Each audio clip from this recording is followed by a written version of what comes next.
Okay, everybody, it looks like this is going to be my last video of 2021. I initially wanted it to be a video I'm working on at the moment that's going to cover my hopes and predictions for Nintendo in 2022, but I'm still working on that. It's going to take a while, but I think you're all going to really like it once it's done. Plus, it shouldn't even take that much longer to complete, but enough stalling. We're here. Let's live in the present. This is this video, now, with no script, if it wasn't obvious already. Let's stop beating around the bush already and just get into it, shall we? Here are 15 games slated to release in 2022 that I am looking forward to the most. Before we get straight into it, let me just say that there are all sorts of games that I may not even be aware of that might just end up being some of my most favorites, and if you have any recommendations, please just drop them in the comments right away because I'm always on the prowl for a good video game. Anyhow, I've got 15 games on this list. Let's get started with number 1. They're in no particular order, but anyway. Bomb Rush Cyberfunk. Being released by Team Reptile, the team behind the incredible Lethal League Blaze. This game is a full-fledged love letter spiritual successor to Jet Set Radio. Everything we've seen of the game so far looks absolutely spot on to Jet Set Radio, and I am so excited to give it a go. At number 2, I've got Gigabash. This is a game that was supposed to come out last year, or, this last year, 2021. I made a video about it in 2020, but it got quietly delayed to 2022. But either way, there was a playable build, and I'm sure it's been worked on in the meantime. This game, Gigabash, is a spiritual successor to War of the Monsters. It's a big kaiju arena fighter, and it looks like a butt ton of fun, and I'm all about it, and I am once again so excited to give this a go when it finally releases, hopefully this year, as it is currently slated to. Number 3 on the list is Pokemon Legends Arceus. I haven't got high hopes for it, in all honesty, but I can't lie to myself. A Pokemon game with an open map to explore and, catch Pokemon out in the wild. Just everything we've seen of it so far, while the visuals aren't great and there are some concerns regarding quality of life and all sorts of things like that, it still looks like a fun game at its core. And as long as it controls well and flows well and everything's, right and tight on the most fundamental of levels, then I bet I'll enjoy it a good bit. And in all honesty, I just really want to enjoy a mainline type Pokemon experience again. I haven't really since Sapphire on my Game Boy Advance. Number 4 on the list is Lord of the Rings Gollum, or Gollum's Story, whatever it's called. We haven't seen any gameplay of this game yet, but I jokingly said during my Game Awards stream on YouTube, which I don't think you can see, it's unmonetized and restricted in some areas? Anyway, I joked that it was the most promising game, and to an extent, it kinda is. I love Lord of the Rings, I love Tolkien, my dad loves Tolkien way more than I ever could, but he's lived longer than me. A sort of stealth platformer game where you get to hovel around as Gollum and set off elaborate traps for invading armies sounds like an absolute blast. So yeah, here's hoping that's what it turns out to be. Number 5 on the list is Advance Wars 1+2 Reboot Camp. As I said in my E3 2021 stream, both before and during its reveal, I'm not really an Advance Wars fan. It's not my neglected Nintendo series of choice to bring back, but at the same time, I'm still happy that they are. As someone whose favorite video game franchises, let alone Nintendo franchises of all...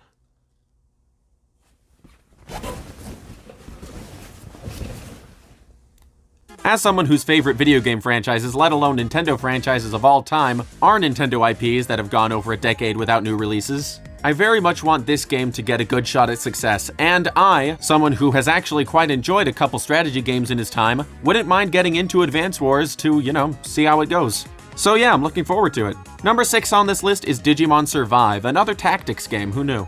This game was revealed a while back and has also sort of been in a similar position to Gigabash where it has, a year slated, but then it gets sort of quietly pushed away. But I believe the ESRB has rated Digimon Survive already, so it should be coming out this year. And I am looking forward to it. Number 7 on this list is yet another tactics game, Metal Slug Tactics. So many tactics games. I'm not even that big of a tactics game guy, but there's so many coming out that I want to play.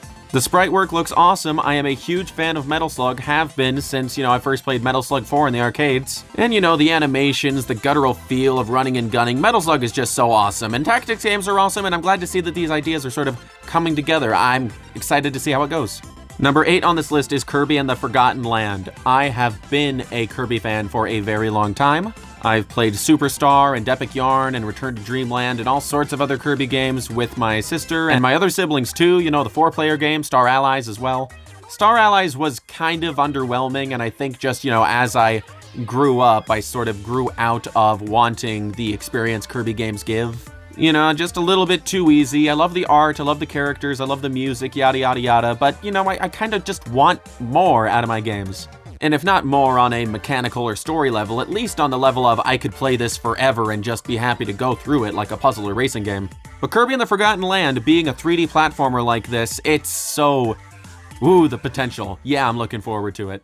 Number 9 is Dawn of the Monsters. This is being handled by WayForward. It appears to be a beat-em-up whose mechanics are lifted straight from King of the Monsters back in the arcades. And I like King of the Monsters. I actually bought the hamster port of it on Switch.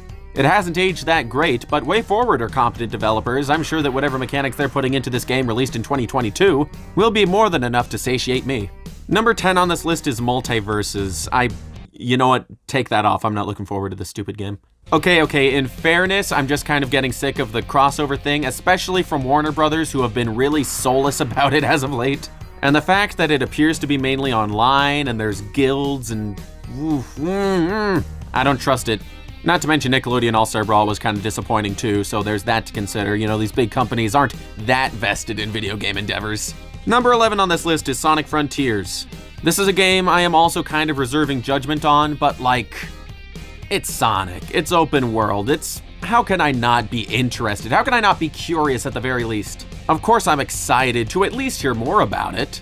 Not every game on the list has to be something I'm looking forward to actually playing, you know? Sometimes the conversation can be fun too. But with that being said, I still very much suspect that if this game is done right, I would absolutely fall in love with how it plays, just saying. I'm one of those people who think Sonic Unleashed is one of the best games, and I even like the Werehog segments. Number 12 is Fraymakers.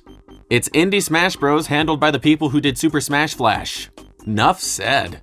Number 13 is The Many Pieces of Mr. Coup. This project has been in development for many years. If I recall correctly, there is a single person working on it, but by gosh, just look at the footage I've got on screen here. It's going to be a point-and-click game. The creators even said that they took some inspiration from Sam & Max Hit the Road. The surreal artistry and fluid animation is also just hypnotizing.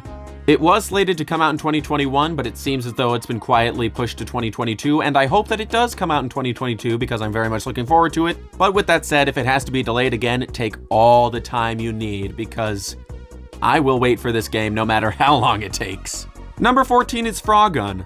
This is an indie game I've been following on Twitter for a while. It looks to be taking a lot of inspiration from Ape Escape and the general PlayStation 1 aesthetic, and yeah, I'm totally charmed by this.